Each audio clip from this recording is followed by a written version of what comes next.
लगता था कि लाइफ में मतलब क्या हो गया अचानक से।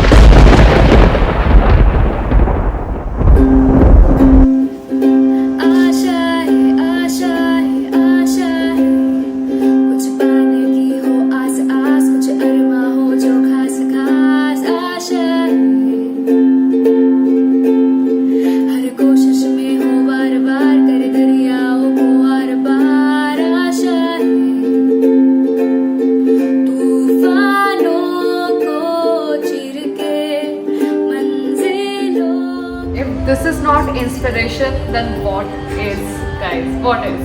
Now, पारो कहाँ जा रहे हैं? so today we are going to a really interesting place. I love this place. जब मैं student थी 11th-12th में, I used to come here very often.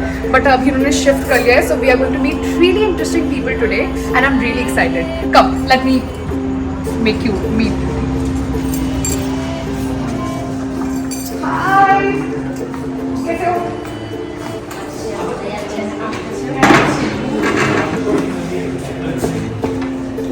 So meet Madhu and meet Rupa. They work here and this is Shiro's Hangout. It's a place in Agra. It's a cute little cafe. Here you can have a lot of things like you have books, you get like really good food and a lot of experience and stories to learn from. So आज हम बात करने वाले हैं थोड़ा मधु और रूपा से। कैसा चल रहा है सब कुछ? फिलहाल ठीक चल रहा है? लाइफ कैसी है? एकदम अच्छी बढ़िया।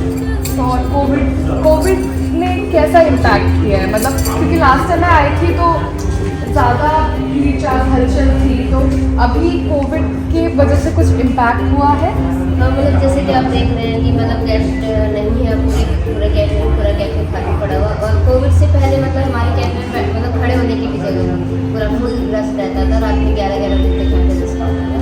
लेकिन अभी कोविड के बाद जैसे ही पहले ताजमहल चौराहे, अच्छा, फिर कोविड से मुश्किल से 1-1.5 महीने पहले यहाँ पे शिफ्ट हो गया, फिर उसके बाद कोविड आ गया। तो लोगों को लगा कि मतलब कैफे बंद हो गया, बट हमें इतना मौका नहीं मिला कि हम लोगों को अवेयर कर पाते कि हमने वहाँ से शिफ्ट यहाँ पे किया है। ये ऐसा मौका नहीं मिलता है। फिर कोविड हो गया तो अभी हमने नवंबर से ही रीओपन किया है, तो मतलब काफ़ी इफेक्ट पड़ा है। कहते हैं कि बड़े बड़े बिजनेस नहीं बचे कोविड से, तो रोज़ क्या चीज़ मतलब। और ये वैसे भी इंडियन से कम फॉरनर से ज़्यादा चलता है, जहाँ यहाँ पे टूरिस्ट ज़्यादा आते हैं क्योंकि हमारी ऑनलाइन बुकिंग्स वगैरह सब। तो फिलहाल अभी मतलब कभी कभार 1-2 टेबल लगती है, बाकी एक पूरा खाली है। so Indians need to know that this place like this exists, which supports the acid attack victims and the survivors and give them a hope that there is more to life. So आशीष का है? आशीष नहीं दिख रहा। हाँ, आशीष sir लेते हैं। आशीष, भैया hi, can you join us for a while? Yeah. So let's hear from Ashish कि what can you tell us थोड़ा सा about this campaign, this foundation and you know the concept of Shiro's Hangout. So आप थोड़ा सा हमारी audience को बताएंगे ताकि उनको भी पता चले कि what's happening.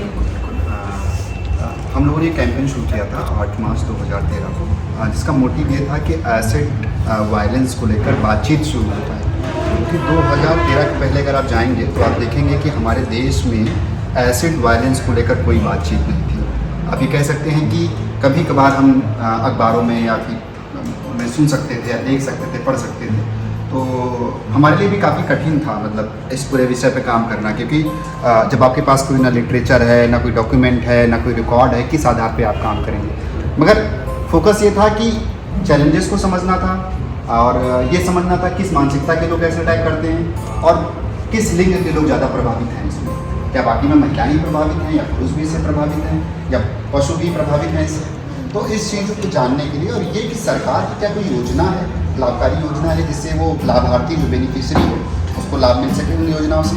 तो 8 मार्च 2013 को आलोक दीक्षित जी के नेतृत्व में हम लोगों ने स्टॉप एसिड अटैक कैंपेन अभियान की शुरुआत करी। और हम भी समझ रहे थे, सर्वाइवर से मिल रहे थे, क्योंकि हमारे पास भी नेटवर्क नहीं था उस तरह का। हम 4-5 सर्वाइवर्स को इंडिविजुअली तौर पे जानते थे, तो उनसे ही समझ के, उनसे ही जान के हमने अभियान की शुरुआत की। अब 2013 में ही ये जो IPC में कैटेगराइज क्राइम हुआ, ये IPC 326A और 326B। में अमेंडमेंट हुआ और उसके बाद 2013 के बाद अब भी कोई FIR होती है एसिड वायलेंस में तो वो 326A और B में कैटेगराइज की जाती है, लिखी जाती है। तो इस तरह से हमारे पास 2013 के बाद जो भी एसिड अटैक के हमले हुए हैं वो सरकारी आंकड़े में मौजूद है। तो अब कह सकते हैं आंकड़ा हमारे पास मौजूद है। तो 2013 से लेकर 14 में जब हम तमाम शहरों में जा रहे थे, तमाम राज्यों में जा रहे थे, हम इस विषय के बारे में बातचीत कर रहे थे, वायलेंस के बारे में बातचीत कर रहे थे, तो हमें सर्वाइवर्स से हमारा इंटरेक्शन हो रहा था, हम उनके परिवार से मिल रहे थे, हम ये जान रहे थे समाज का क्या रिएक्शन है, लोगों का रिएक्शन है, चैलेंजेस क्या हैं। तो सबसे बड़ा चैलेंज था मेडिकल चैलेंज था कि इनके सही से इलाज नहीं हो पाते हैं, क्योंकि हमारे देश में एसिड अटैक या फिर बर्न सर्वाइवर्स के लिए कोई स्पेशल वार्ड नहीं हुआ करते थे उस समय तक। मतलब हुआ करते थे तो वार्ड बना हुआ है, उसमें AC नहीं है, स्थिति इतनी खतरनाक है कि अगर वहाँ एडमिट हो जाए तो आप इन्फेक्शन से आपकी डेथ हो जाए। तो वो सब देखते हुए, समझते हुए, दूसरा चैलेंज ये था कि फाइनेंशियली असिस्टेंस नहीं था, इनको कहीं तक आर्थिक तौर पे कहीं सपोर्ट नहीं था। तीसरा ये था कि समाज में उनकी स्वीकारता नहीं थी और खुद लड़कियां अपने आप को स्वीकार नहीं कर पा रही थी कि वो कैसे इस चेहरे के साथ जाएं, कैसे लोगों को फेस करें। तो ये सब चैलेंज हमारे सामने आए और जब हमें पता चला कि हम इस उम्मीद से थे कि 15, 20, 40, 50, 60 एसिड अटैक के केसेज होंगे देश भर में, मगर जब हम काम करना हमने शुरू किया तो हमें पता चला कि ये तो नंबर ज़्यादा है और ज़्यादा के साथ साथ ये नंबर बढ़ता भी जा रहा है। तो फिर क्योंकि जब उन लोगों से मिलते थे, सर्वाइवर से मिलते थे, उनकी फैमिली से कहते थे आप भेजिए इनको, हम इस विषय पे बातचीत करेंगे, हम इसको सरकार के लिए भेजेंगे, हम मदद करेंगे किसी न किसी तरीके से। तो उनका प्रश्न होता था कि मदद तो क्या ही होगी, आप ये समझ लीजिए कि मतलब उसका और विक्टिमाइजेशन होगा। उनका कहने का मतलब ये क्योंकि बोलने वाले तो है, डिबेट तो कर लेते हैं, बट आपने जैसे बोला हल क्या है, हाँ। तो आप लोगों ने ये ऐसा हल, ऐसा समाधान निकाला है। उसका मूर्त रूप उसने लिया। उसमें सबसे बड़ा फोकस ये था कि हम एक डायलॉग की जगह भी तलाश रहे थे। जो मैंने आपको बताया ना कि उनके क्वेश्चन जो फैमिलीज के होते थे कि अच्छा अभियान या जागरूकता से क्या होगा, समाधान, हाँ ना, तो मतलब लड़की की ज़िंदगी में तो बदलाव नहीं होगा ना। और मैं भी यही देखता था, वो घर से आती थी और वो जो भी कवर करके आती थी, जब घर जाती थी तो कवर करके जाती थी, तो बदलाव तो नहीं हो रहा था, डिस्टेंस से बदलाव नहीं हो रहा था वो जो हम चाहते थे। तो वो डिस्टेंस को कम करने के लिए, उन चीज़ों को समझने के लिए, उस कवर को हटाने के लिए ये शीरोज़ जैसी पहल की गई। और मुझे लगता है कि इस कॉन्सेप्ट के साथ हमने जो शायद हम अभियान के दौरान या जागरूकता कैंपेन के दौरान न कर पाते हैं लोगों को जागरूक, इस कैफे के माध्यम से हम 5 लड़कियों के साथ हमने कैफे की शुरुआत की थी, क्योंकि प्रयोग था, मैं कह सकता हूँ कि कितना सक्सेस होगा कितना सक्सेस नहीं होगा ये तो आने वाला वक्त ही बताता। उस समय अगर बात करें तो वो 5 लड़कियाँ ने वो विश्वास जताया और उन्होंने उस पर काम करना शुरू किया। आप समझिए ऐसी एक इंडस्ट्री के साथ आप काम करने जा रहे थे जहाँ बहुत खूबसूरती से चीज़ें रखी जाती हैं और बहुत खूबसूरत चीज़ें दिखाई जाती हैं। तो एक तरह का तालमेल भी नहीं था, मगर ये प्रयोग इसलिए मैं कह रहा हूँ कि तालमेल भी नहीं था उस तरीके के साथ, मगर धीरे धीरे उसको स्वीकारता मिली। लड़कियों ने अपने आप को खुद से स्वीकार करना शुरू किया, वो घर भी जाने लगी तो दुपट्टा हटा के जाने लगी, वो समाज में सड़कों में ऐसे ही घूमने लगी, तो स्वीकारता बढ़ने लगी तो और भी लोग आने लगे, जुड़ने लगे। तो वो कॉन्फिडेंस शीरोज़ ने दिया है, इनका विल पावर मेंटेन हुआ, इनको कॉन्फिडेंस मिला है, इनको माहौल मिला है, माहौल के जो नहीं मिल रहा था अटैक के बाद से, या तो वो कोर्ट जाती थी या तो हॉस्पिटल जाती थी, यहाँ पर शीरोज़ ने वो माहौल दिया है कि वो दोबारा से अपने सपने देख सकें या नहीं देखें हैं सपने तो सपने देखें, तो जिससे कि वो आने वाले समय में अपने आप को मजबूत कर सकें सही असल मायने में। तो आज जितनी भी यजमधु हैं या रूपा हैं, इनसे आप यात्रा जानेंगी, इनसे उनकी जुबानी सुनेंगी, तो इन्होंने कैसे अपने घर को सपोर्ट किया है। आज आर्थिक तौर पे मजबूत हैं, ये अपने सपने खुद पूरे कर रही हैं, खुद चीज़ें ले रही हैं, खुद हासिल कर रही हैं, आज अपने अधिकार के लिए लड़ती हैं, अपने लिए। इवन कभी दूसरा कोई इस तरह की घटना होती है तो उसके अधिकारों के लिए लड़ती हैं। तो यही असल मायने में शीरोज़ हैंगआउट का काम था जो उसने किया। और आगे की यात्रा क्या होगी ये तो आने वाले समय ही बताएगा, पर हमारा मोटिव ये है कि आने वाले समय में जो भी लड़कियां हैं वो और भी संस्थाओं में, खासकर MNCs में या भी और भी जो भी तमाम कंपनियां हैं उनमें जाके नौकरी करें और उस माहौल को भी समझें, क्योंकि यहाँ था एक माहौल देना, उस माहौल जिस माहौल में थी उस माहौल से निकालना। और बट एक पौधा लग चुका है और बढ़ रहा है। तो आशीष, he comes from journalism himself and he has sown the seed where he has empowered few acid attack victims and they are sitting here. They are strong, they are financially independent, and they are living a life that they dreamt of.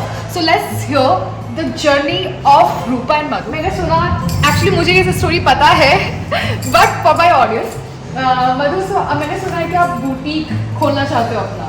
So ये boutique कैसे, मतलब क्या सपना है, कैसी आपकी journey from that day that happened, उस journey से अभी तक कैसी जर्नी रही और आप क्या सपने आप पूरे करना चाहते हो कभी? अटैक से पहले मेरी बहुत सपने थे, तो मैं सोचती थी कि मैं ये काम करूँगी, या पढ़ती थी तो मेरा ना सब एक वो सीरियल आता था कल्याणी वाला, दूरदर्शन का था, उड़ान वाला, तो मैं ना बहुत फेवरेट था और मैं ना इंस्पेक्टर बनना चाहती थी, पढ़ती भी थी मैं. और फिर अटैक के बाद ना, कब हुआ था ये मेरे पे अटैक हुआ था 1997. आप कितने साल के थे? जब मैं 17 ईयर्स हो. अच्छा.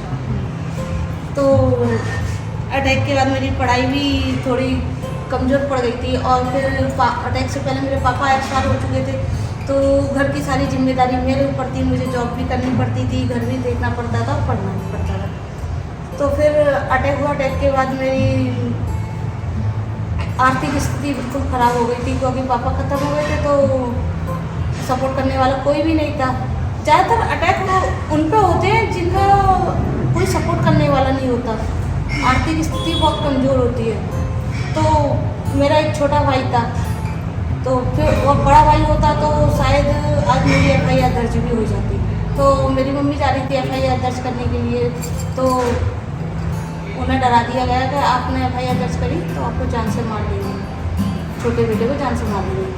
तो उन्होंने FIR दर्ज नहीं करी. तो फिर उसके बाद मेरी शादी हो गई थी, उसे लड़के को पता चल गया था मेरी मम्मी हो गई. तो मेरी शादी हो गई, शादी के बाद फिर बच्चे हुए, मुझे काफ़ी दिक्कत होती थी, क्योंकि उनके घर वालों ने उनकी दुकान वगैरह सारी ले ली. तो मैं सोचती थी कि अकेले यही क्यों घर का खर्च उठाए, तो मैं भी कुछ कर सकती हूँ. मेरा सपना है, चलो ये वो नहीं कर पाई तो मैं अपना खुद का बिजनेस करूँ. तो मैं अपने बिजनेस के लिए मैंने बुटीक का भी कोर्स किया था. तो मैंने लोन के लिए मैंने काफ़ी फॉर्म भरे, 4-5 बार फॉर्म भरे, लेकिन वहाँ थोड़ी वो, या तो खुद का घर होना चाहिए या गवर्नमेंट जॉब होनी चाहिए, तो लोन मिल सकता था, नहीं तो नहीं मिलता था. तो मैंने हार गई. फिर भी मैंने काफ़ी ट्राई की जॉब के लिए, जॉब 4-5 बार जॉब गई. एक गारमेंट्स की फैक्ट्री में की, एक मसाले की फैक्ट्री में की, डोर टू डोर भी किया. तो मैंने कभी हिम्मत नहीं हारी, मैं ट्राई करती रहती थी. तो और एक बार मैं रिसेप्शन के लिए गई, तो मुझे बोल दिया गया कि अगर आपका फेस काला होता तो भी हम आपको जॉब देते, लेकिन आपका फेस तो एकदम ख़राब है, तो आपको हम जॉब नहीं दे सकते. तो अभी मैंने हिम्मत नहीं हारी. तो लेकिन मुझे उस वक्त बड़ा झटका लगा, मुझे इससे बढ़िया तो मैं भगवान मौत दे रहे थे, तो शायद मुझे ये आज सामना नहीं करना पड़ता इन सारी बातों का. लेकिन जो मेरा परिवार है, तो उसके लिए तो ज़िंदा रहना बहुत ज़रूरी है. अगर मुझे कुछ हो गया तो मेरे बच्चों को कौन देगा, मेरे परिवार को कौन देगा. 28 जुलाई को आ गई थी यहाँ पर. 28 जुलाई को आके जब मैंने देखा ना, गेट खुलते ही मेरे सामने एकदम मुझे रूपा मिला. रूपा थी और ऋतु थी, नीतू और गीता, ये चारों थी मेरे सामने. तो मैंने ये देखा कि मेरा फेस तब भी सही है, लेकिन जो नीतू को तो आंखों से दिखता ही नहीं है, वो तो अपना काम खुद कर नहीं सकती है ज़्यादा. तो ये इतने अच्छे से जी रही है, तो मैं क्यों नहीं जी सकती, मैं क्यों नहीं इन लोगों की तरह रह सकती. जब मैं डर डर के कपड़े भी पहनना या शादी में रहना, कहीं जाना, बहुत डरती थी कहीं कुछ कोई बैठ कर क्या ना बैठे, क्योंकि कहते थे कहने वाले कि आगे से देखो इतनी सी लग रही है, पीछे से देखो कितनी स्मार्ट लगती है. तो लेकिन फिर मैं ना इन लोगों को देख के वहाँ मुझे जॉब लगी. जॉब लगते ही मेरे अपने जो विचार थे ना पूरे चेंज होते चले गए. जब मैं आई, इन लोगों को देखा, आशीष भैया, आलोक भैया, इन लोगों ने मुझे हौसला दिया और काफ़ी चीज़ें फिर चेंज होती चली गई. आज मेरे बच्चे पढ़ भी नहीं पाते थे, क्योंकि मेरी बेटी, एक बेटी है, 2 बेटे हैं, तो मैं स्कूल में पढ़ाती थी, उनकी फीस तक नहीं निकल पाती थी. आज मेरे बच्चे पढ़ रहे हैं. आज मेरी बेटी होटल मैनेजमेंट का कोर्स कर रही है, और एक सबसे छोटा बेटा 8th क्लास में ग्रेटर नोएडा में रहता है हॉस्टल में, और एक बेटा स्पेशल चाहिए। आज मैं इतनी तरक्की के लिए बहुत खुश हूँ मैं। If this is not inspiration, then what is, guys? What is? Now we'll just hear the story from Rupa, and she's I think one of the first person to join Shilo's Hangout, है ना? आप पहले इंसान मैं संस्था में सबसे पहले सबसे पहले join किया। में संस्था में सबसे पहले। So let's hear from her story and her journey, how she came, what Shilo's Hangout mean to her. मेरा नाम रूपा है और मैं यूपी से बिलोंग करती हूँ। 2013 में मतलब मैं अटैक के बाद घर में ही रहती थी और बाहर नहीं निकलती थी। मतलब अटैक के 5 साल तक मैंने मतलब एक 4 दीवारी में ही गुजारे हैं। हाँ। बाहर नहीं निकलती थी क्योंकि मेरी फैमिली में बहुत लोगों ने मुझे सपोर्ट नहीं किया था। हाँ। लेकिन उसके बाद मतलब लाइफ ऐसे ही चलती रही, मतलब दुखों के साथ। मतलब हाँ। मैंने उम्मीद ही छोड़ दी थी कि लाइफ में आगे क्या होगा क्या नहीं होगा। और मतलब मेरे एक चाचा थे जिन्होंने मतलब मुझे सपोर्ट किया, वो इकलौते इंसान थे उस समय पे जिन्होंने मेरा ट्रीटमेंट में साथ दिया और मुझे हौसला दिया। लेकिन फिर उसके बाद मतलब लगता था कि लाइफ में मतलब क्या हो गया अचानक से, कभी उम्मीद नहीं करी थी कि ऐसा हो जाएगा। मैं घर में रहती थी, सोचती थी कि मतलब मेरा मरना ही ठीक है। लोग आते थे कमेंट करते थे कि बेकार हो गई है, जहर का सुआ लगवा दो मर जाएगी, क्योंकि मम्मी बचपन में ही एक्सपायर हो गई थी तो पापा ने दूसरी शादी कर ली और स्टेप मदर ने ही मेरे ऊपर एसिड अटैक किया था। तो मतलब लोगों की सोच यही थी कि चाचा चाची कब तक करेंगे, मतलब बोझ बन गई है, अब कौन इससे शादी करेगा, अब इसकी शादी भी नहीं होगी, पढ़ाई रुक गई है। तो 100 कमेंट मुझे सुनने को मिलते थे। और अटैक के बाद मैंने खुद भी 2 से 3 बार मरने की कोशिश करी। मैंने खाना छोड़ दिया, मैंने उल्टी सीधी दवाइयाँ खानी शुरू कर दी। फिर कहते हैं ना कि लाइफ में कुछ ऐसा मोड़ भी आता है। इतने हादसे होने के बाद, इतना दुख सहने के बाद, लगभग 5 साल के बाद मेरा ट्रीटमेंट सफदरजंग हॉस्पिटल में चल रहा था और वहाँ पे मेरी एक फ्रेंड बड़ी अर्चना, जो कि खुद एक एसिड अटैक सर्वाइवर थी। तो उस दौरान वो आशीष भाई और आलोक भाई से मिली, तो उसने मुझे बताया कि ऐसे ऐसे एक संस्था शुरू होने जा रही है, वो लोग प्लान कर रहे हैं कि एसिड अटैक से लड़कियों के लिए कुछ करें, तो तुम वहाँ पे जाओ, उनसे मिलो, क्योंकि तुम्हें सपोर्ट बहुत कम लोग करते हैं और तुम्हारे मम्मी पापा भी नहीं हैं, चाचा अकेले सपोर्ट करते हैं, तो शायद तुम्हें कुछ सहारा मिल जाए। तो उसने मुझे 2013 में ही, जब हमारी कैंपेन की नींव ही धरी गई थी, तो उसके बाद उसके कुछ दिन के बाद ही मैं आलोक भाई से मिली और उन्होंने मुझसे बात करी। तो मन में एक डर था, घबराहट थी कि मतलब हमारे घर में ना मतलब अपने पापा के सामने नहीं आते, अपने भाई के सामने नहीं आते, तो मुझे लग रहा था कि मैं इनसे कैसे बात करूँगी। पर धीरे धीरे उन्होंने मुझे इतना बड़े भाई की तरह, एक दोस्त की तरह उन्होंने मुझे समझाया, सपोर्ट किया। तो फिर धीरे धीरे, जैसे कि अभी आशीष भाई ने बताया कि हम लोग जगह जगह जाके इवेंट करते थे, प्रोटेस्ट करते थे, तो उस समय मैं भी शामिल थी वहाँ पे। जब ये गीता जी और नीतू जी मिली, उस समय मैं भी वहाँ पे मौजूद थी। तो मैं जगह जगह जाती थी तो मेरे अंदर हिम्मत आने लगी थी कि मतलब मैं अकेली नहीं हूँ, काफ़ी सारी लड़कियाँ हैं जिनके ऊपर एसिड अटैक हुआ है। ये दर्द मैंने नहीं झेला, पता नहीं कितनी लाखों लड़कियाँ जिन्होंने ये दर्द झेला। तो उसके बाद फिर मैं कुछ दिन के बाद मतलब आलोक भाई ने मुझसे पूछा कि तुम क्या करना चाहती हो। उस समय मतलब जैसे मधु जी ने बताया, मैं बहुत छोटी थी, मुझे नए नए कपड़े पहनने का शौक था। तो मेरी चाची घर में स्टिचिंग करती थी, सिलाई करती थी, उन्होंने मुझे धीरे धीरे सिखाया। फिर मैं यहाँ पे आई, उन्होंने मुझे प्रॉपर कोर्स कराया 1 साल का।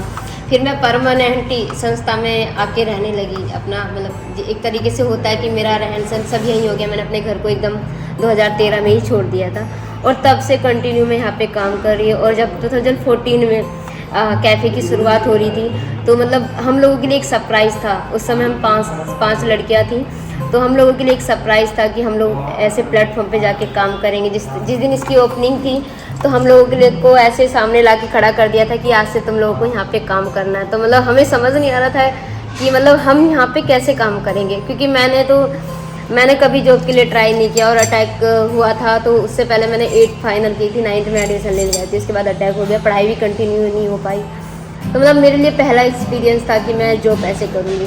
तो मतलब लाइफ चलती गई, एक ऑफिसली हो गई कि सुबह उठना है, नहाना धोना है, तैयार होना है, फिर कैफ़े जाना है, फिर शाम को वापस आना है। तो इस तरीके से लाइफ हो गई कि जैसे लोग जॉब करते हैं, तो इस तरीके से हमें फील आने लगा। तो उसके बाद कंटिन्यू मतलब जो सपोर्ट नहीं करते थे, आज वो भी लोग सपोर्ट करते हैं। मेरी फैमिली में काफ़ी लोग सपोर्ट करते हैं।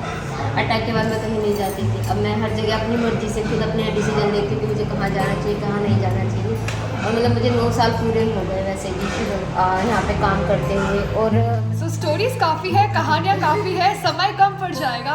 आपको अगर ये स्टोरियाँ जाननी है, इनसे इनके मुंह से सुननी है, इनकी कहानियाँ, कुछ अपनी कहानियाँ शेयर करनी है तो ज़रूर आइए शीरोज़ हैंग आउट। आगरा में है, लखनऊ में भी है। Support this organisation. The food is amazing. आपके पास बुक्स है, आप इधर आपके पास चॉकलेट्स है, आप यहाँ पे मतलब कुछ हैंडीक्राफ्ट भी है जो है मतलब कुछ सर्वाइवर भी बनाती हैं हम लोग। जो अभी हम लोगों ने बेकरी शुरू किया है, बेकरी लॉकडाउन में ही शुरू कर दी थी। नोएडा में हमारा मेन ऑफिस है, वहाँ पे हमने शुरू की थी चॉकलेट्स बनाना, कुकीज़ बनाना। लेकिन अभी हमने आगरा और लखनऊ में भी शुरू किया है। तो मतलब हम ऑनलाइन भी सेल कर सकते हैं, तो आप ऑनलाइन भी परचेज कर सकते हो। और अगर आपको सबकी स्टोरी जाननी है तो आप यूट्यूब पे भी सर्च कर सकते हैं शीरोज़ हैंग आउट के नाम से, तो आपको वहाँ पे काफ़ी सारी स्टोरियाँ मिल जाएंगी। तो आप वहाँ पे भी यूट्यूब पे नहीं, आप आइए इधर और इनके मुंह से सुनिए। और हाँ मतलब अगर आप आना चाहते तो आपका वेलकम है। दिल से आप आइए, हमसे मिलिए, एंजॉय करिए, मस्ती करिए, खूब सारा प्यार। These are made up of seed papers, so there are seeds inside, like small plants. Okay. So It's a good gift. If I write it and fill it, and it's done. Okay, I don't need it. I just throw it up in the soil, and it germinates. So the small plants grow from this book. Nice. So it's Like a good gift. sustainable thing.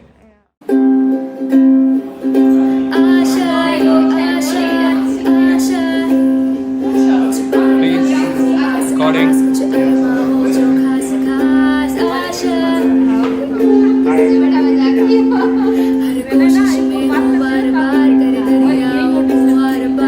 बड़े मजाकिया ये।